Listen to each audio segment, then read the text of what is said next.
Blog Talk Radio. Hi, this is Jody Mullen, and welcome to Freakishly Well-Behaved Kids. I just want to say before I really get started that I am a little bit nervous, and this is my first show ever, so I hope you'll be patient and stick with me while it may not be the most nuanced show. Hopefully you'll get some of the information that you're hoping to get, and have a good time while you're listening. So I wanted to tell you a little bit about the premise of this show. First of all, as it says in my bio, I'm a mental health counselor. I specialize in working with children, and I've been doing so for about 20 years now. And one of the things that I've learned about from children and about children over the years is that we could all, myself included, do a better job in parenting. So I've learned those lessons from children throughout my time as a mental health counselor, and then I was really lucky to have my training and my experience as a mental health counselor and play therapist before I had my own children. So a lot of my own parenting has been informed by the kids that I have been honored and to work with in this capacity. So I wanted to share those things with you. I wanted to let you know what the children have taught me because it really has made an impact on the way I parent my own children and on the way I coach parents to parent their children, and the results are amazing. They're freakish. So that's part of how we got the term freakishly well-behaved kids or children, and because that's a common observation that people have with my own children. They say, like, your children are freakishly well-behaved. You have the best behaved children I've ever seen. And I wanted to say that I thought this was kind of important to say that might be genetic. I was a really well-behaved child according to my mom and dad and my extended family, but my husband wasn't. So unless I only got my DNA with regard to behaving well, that probably we can rule that out. The other is that we got lucky, and perhaps we got lucky, and perhaps there's a little bit of genetic influence here. But what I really think has made the difference in the way that we parent are these lessons that I've learned from children. So I actually have a book coming out next year called BLISSFUL Parenting, and it's 20 Principles for Raising Freakishly Well-Behaved and Chronically Happy Kids. And all these principles, these 20 principles, have been informed by actual children that I've worked with as a counselor or have had the luxury to come to know in other capacities. So I just wanted to let you know that's how we got started. So our first principle that we're going to talk about, the one I'm going to focus on in this show, is called Catch Me Being and Behaving Good. And I have a guest with me today. This is my friend and colleague, June Rickley. And one of the reasons I invited June to join the show today is because unlike myself, I had all this training and experience before I became a parent. June, who's also a mental health counselor and a play therapist, learned this after her children were grown. So June is a parent of adult children and a grandmother of 3, and she's going to just start off by, welcome, June. Hi. June, thanks.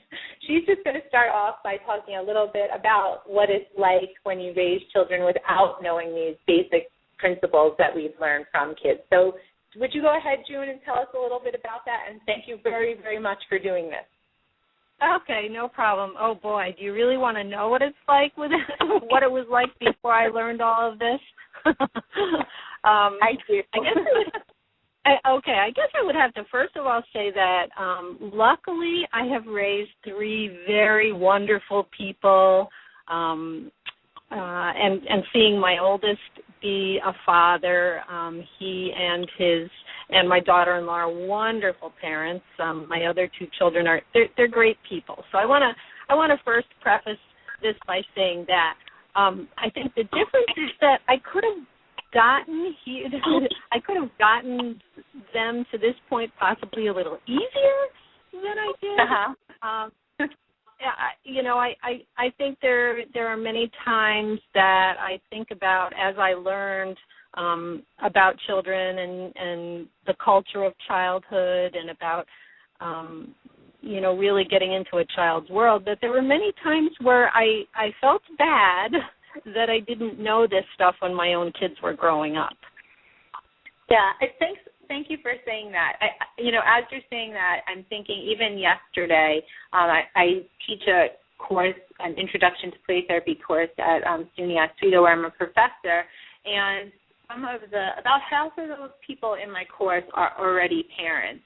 And when we started off the class and just checked in about how everybody was doing, with what they've been learning and practicing, all of the people who are parents were feeling kind of sad that they wish that they had learned some of these sort of secrets that we know as mental health professionals and play therapists, particularly the ones that we learned from children before they became parents. They actually were feeling guilty. And so, one of the things I like that you bring out, like you still could do a really good job, and you still could have adult children who turned out to be wonderful people, but it could have been easier. And I wanted to highlight for the folks listening is that much of this is intuitive. Much of what we're going to be talking about, especially when we are talking a little bit later about catch me being and behaving good, is things that we already do. We just never learned the proper way to do it so that it really will make an impact on children. So nothing that we're going to ask of our audience to try here is anything that's really out of this world and hugely different. So the major difference about these parenting principles is they don't come from adults. They come from children. So I totally interrupted you, June, like I usually do. But and I just totally interrupted you. Okay, good.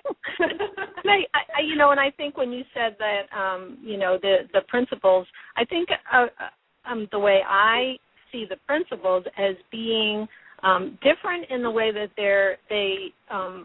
it's a new way of relating to children, and which I believe is different because a lot of parenting focuses, on changing certain behaviors, and this is just it's a whole new way of looking at children and relating to our children, and that different way of relating to our children kind of brings these amazing results.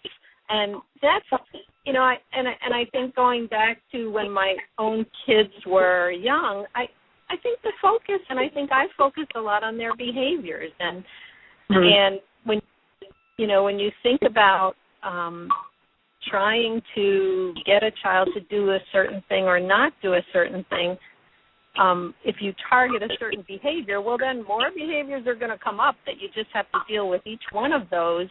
And if you learn a new way of relating to them, they will relate to you differently, which will eliminate a lot of the behaviors in the first place. I hope that makes sense. Well, it makes sense to me. I want to talk about it a little bit more because I think that when we're looking for help as parents, which all of us feel like we need, none of us do parenting perfectly. So even though I have this, incredible background that helps me be a good parent, am I a perfect parent? Not a chance. And if you want to know, you can ask my kids directly. They will tell you. So they will be honest. I can vouch for that. Yeah, I definitely make mistakes. In fact, I make mistakes in my parenting every day. And so that's, certainly not what we're asking of people. But I do think you, highlight this really important aspect to what's different about this blissful parenting is that it's not just that is coming from children. It's that in order for your kids to be freakishly well-behaved and chronically happy, it's not about what you do behaviorally. It's about the relationship that you have with your children. So you'll notice in these principles that although we may give you some techniques or tips or ways of doing things, that it's really about how you think about your children, how you feel about your children, and how you communicate what you're thinking and feeling about your relationship with your child. So this is a very relational-based way of doing parenting. Yeah. So that made sense to you. Okay. Exactly. Well, exactly, because you do have. There are strategies and there are behaviors that you give tips on handling those behaviors, but yet, like I said, I think in the first place, I think through it all, you change the relationship because the behaviors are handled in a very respectful, a respectful way and valuing the child as a person. Yeah, absolutely. And I think that's where all the difference is. Yes, and so one of the things that folks will notice, especially as they follow along with us, is that when we, talk about a specific principle and give it a name, like today's catch me being and behaving good, that's coming from the perspective of the child. So we're going to continue to talk about things from the perspective of the child because frequently as parents, we miss out on that. We understand from our point of view that it's so annoying and off-putting when our child doesn't get ready in time for school, but we don't really think about how stressful that may be as a start of their day. So we're going to really sort of turn this a little bit on its side here when we think about what we can do better as parents. So let me start off just talking about the idea of catch me being and behaving good. And June, I'm going to ask that you chime in at will. You're always such a wonderful peanut gallery for me. So please. I'll try this. We have a little delayed response here, so it's a little bit. I may sound like I don't think I'm interrupting you, but it comes out that way. Okay, fair enough. Okay. So I wanted to start off with this. Of the 20 principles, I was trying to decide which one do I really want you to do and which one do I think you can implement into your parenting quickly and easily and will have huge impact. And so typically when people talk to me about their children, and this means the kids that I see for counseling and play therapy, but it also means the children of my friends and family, is they let me know something that they're upset about that happened with their kids. So they point out, today Claire spilled her drink all over the table and it made a huge mess. Or today Andrew forgot to bring his homework in and then I had to run up to the school and take care of that. Or my older 12-year-old, she's getting so mouthy with me, right? So we hear about what kids aren't doing well. We hear about how they're either misbehaving or the sort of like wrongdoings of their doings. And so, and kids hear about that too. So we pay attention to that as parents and we transmit that message out to the other adults that we talk about, but we also show that to our kids, that this is what we're paying attention to. What I'm paying attention to is that you didn't do your homework. What I'm paying attention to is that your room's a mess. What I'm paying attention to is that you're getting sassy with me. Where what we really need to do is shift that. So we can pay attention to those things, but we also need to, it's imperative that we pay attention to when they're behaving well and what they're doing that's good, that we feel proud of, that we want to brag about. And so in preparing for this show and also even writing the chapter that's about this principle in Blissful Parenting book, is I really had to sit and think, okay, what happened over the last 24 hours? Let me see if I can think of 5 things that my children did, 5 for each of them, so 10 altogether. I have 2 kids. I probably should have said that. I have a 12-and-a-half-year-old daughter and a son who's just about to turn 9 in a month or 2. So anyway, so with that in mind, I started to think about what are some things that they've done in the last 24 hours. And they really came pretty easily to me. My daughter had set the table without me asking her to do so. My son helped make dinner. I only had to ask once. That's the big thing, for them to get into the shower when it was shower time. My son packed his lunch for school by himself that morning. My daughter made her breakfast by herself without, any kind of commotion that morning. So I was really able to find 10 things, 5 for each of them, pretty easily. So the first thing that I want to, I'm going to ask you to do something as part of this show, and that is think of that. think of what are 5 things that you feel good about that you saw your child do, or even just ways of being. I liked the way they played with each other. I liked that they worked on a project together on the iPad. They created this hilarious video my kids did yesterday. I even like that they were very affectionate and caring to our cats. So it can be very simple things like this. So the first thing that I want you to do is to take a few minutes and think about that. And wouldn't that be nice if people pointed that out to us, June, don't you think?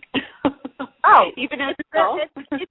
Yeah, because, and occasionally when you get that, it's almost like you go like, wow, they noticed that. That's awesome. Yeah.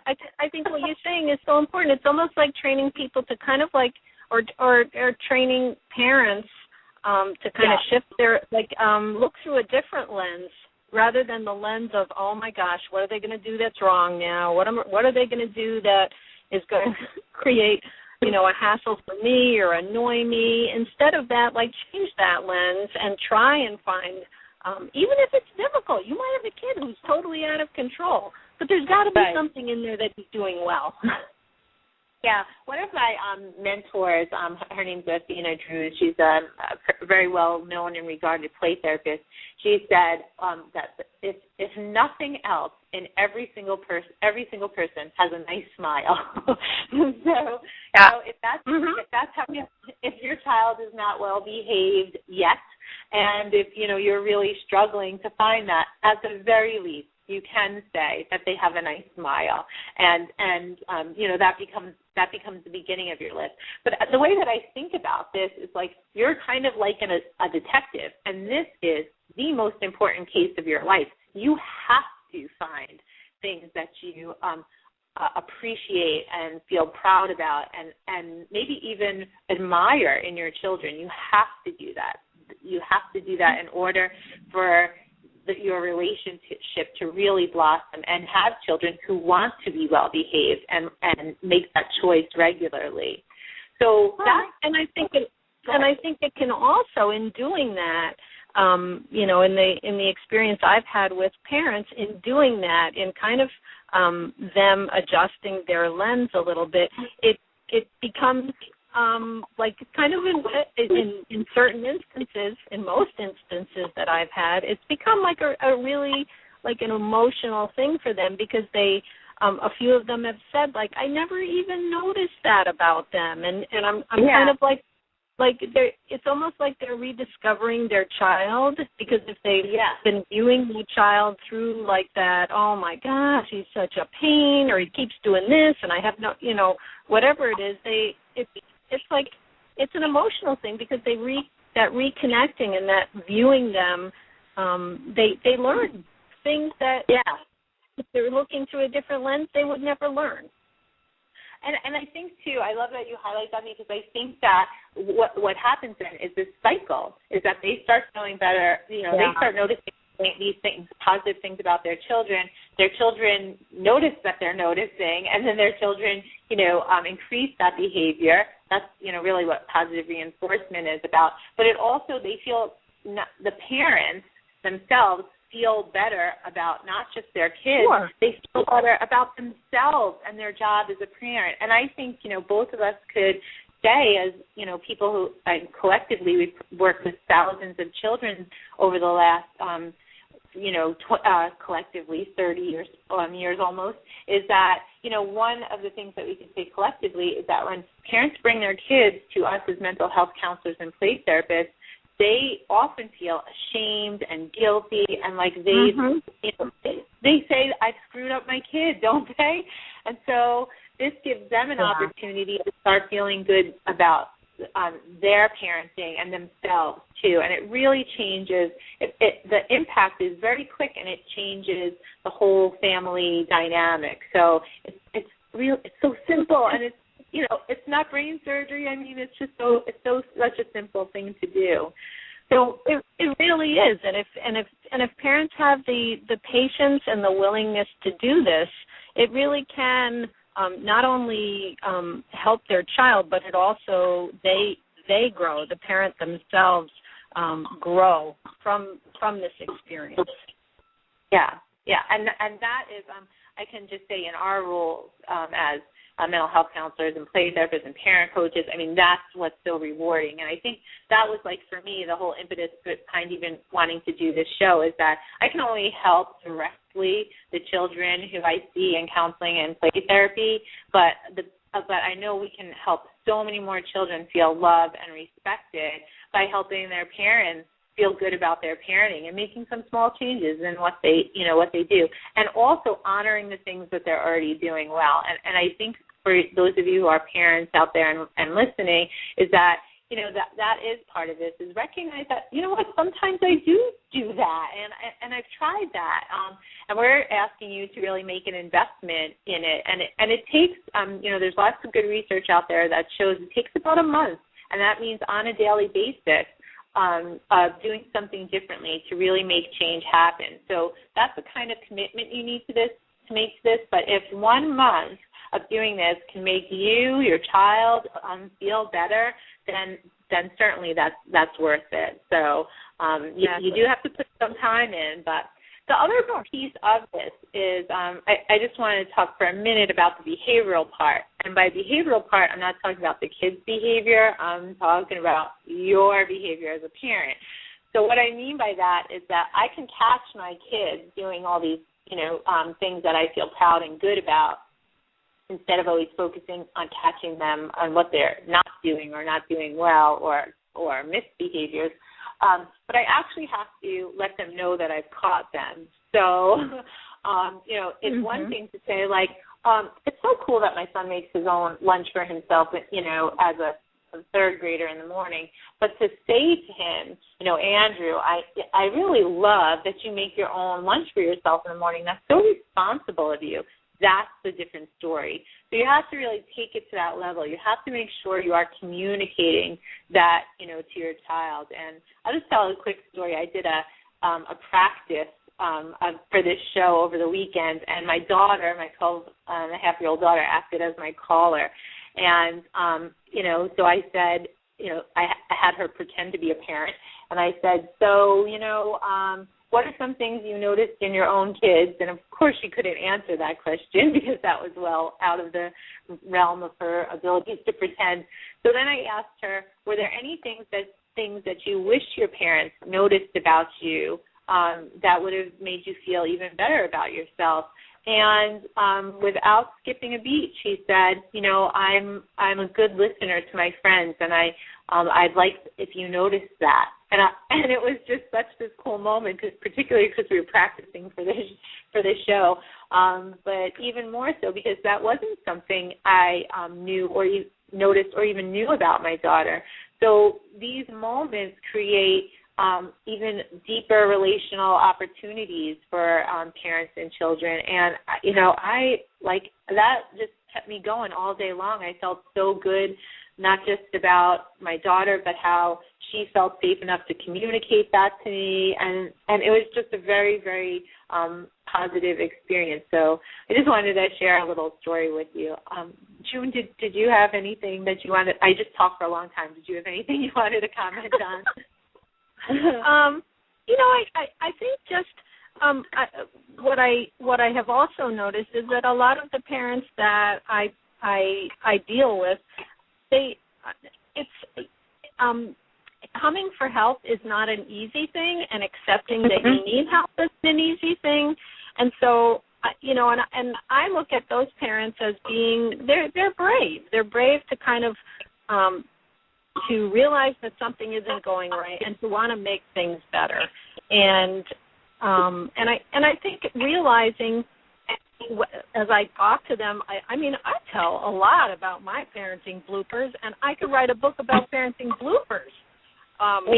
Because I think when they hear about that, I do this work and I'm a professional, and it doesn't mean that I am any way that I have done everything right, like you said in the beginning. But I think it's brave to ask for help, and it's brave even if you don't professionally get help. It's just brave to admit it to yourself and say, I'm going to try something new. I need to connect with my children, and kind of help them through this. Yeah, and I think that, and I think that sometimes well, actually most of the time in the work that we do with parents and children is that parents are coming because something is wrong with their child. Their child is, has been violent in school. Their child is being bullied or a bully. Their child is acting out in a particular way. I think most of the referrals that we get for children for therapy and counseling are related to what's wrong about the child. And so, and this is where I think we got these lessons from children about catch me behaving and being good, is that one of the things that we do, it's actually like part of our protocol for working with children, is as we're working with them, we are looking for what kind of things do they do pro-socially. So by that I mean, did they share? Did they use their manners? Did they make appropriate eye contact with us? And so this is the kind of things that we're looking for as therapists. And as we begin to see that in the child and then we're able to say to the parent, like, I know that your daughter's been in trouble in school for bullying, and she's even bullying her siblings a little, but I need to tell you this, that, in our work together, she started sharing with me, and she's very respectful to me. And even though that might seem like that only happens in that room, now that parent can't say that she's always this way. She's not always this way. And that, sets up this light bulb for, maybe she can be like this in other ways with other people and other places. And so, I think that's kind of where, we felt limited in our work as counselors, is like, oh, if we could just help more parents just do some of these things that we're helping the parents kids that we work with do. So, yeah. Exactly. So we're really lucky, and I think that's the other piece of it. We talk about this, frequently with the other people who do this kind of work, because we feel so lucky to be able to know the positive sides of kids, that we get to see that as their counselors, but that's not limited to us. And so my guess is that most of the people listening to this program are listening because they're parents. But this would mean any kind of relationship that you have with a child. It doesn't matter if you're a parent or an aunt or a teacher or a coach, that if you can catch the kids that are important to you being good and behaving good, then that is going to help your relationship with those children. Well, and I think there's a little bit of fear in some parents that if they catch them being good, that supposedly that maybe it's kind of minimizing the negative, and I know that sounds like strange. I don't even know if that came out the way I wanted it to come out, but it's almost like, well, as long as they're being good, I'm just going to be quiet and hope that it continues. But that won't make it continue. The way that makes it continue, and I think you said it before, as adults, who doesn't like to be kind of like have someone out of the blue say like, wow, I really like the way you blah, blah, blah, whatever it is. That makes you feel good. It makes you feel good not only as an adult, but as a child. They shine when they hear stuff like that. And it only makes them want to continue doing that. Yeah. And I think the other thing is that's why there's 20 principles and not just one, is because we're not just saying this is all you have to do, because a lot of other people have to deal with, they have to deal with how you set limits and how you discipline, your child. Right. Those are equally, but they're equally important. So we're not saying that only, I want to be really clear about this, that this is the only thing you have to do. It's one of 20 things that you have to do. But this is something that you can get started. You don't need a lot of direction on. I feel like we gave you most of the directions that you needed with regard to that. But, this is something that you've probably already done to some extent, and, what I'm asking you to do is be more purposeful about that and make sure you show your children, how much you really appreciate who they are and what they're doing when you're feeling proud and excited and loving of them. So June, we have like 30 seconds left. Is there anything else you wanted to share? I know, it went really quick. I know. What happened to the time? No, just that I love the examples. The real-life examples are so helpful in the book, and just that it really doesn't take an awful lot to help your children and help yourself. No. And that's where we'd like to leave you. See, we're going to be talking again next Friday. Tune in then, and we hope you enjoyed our call.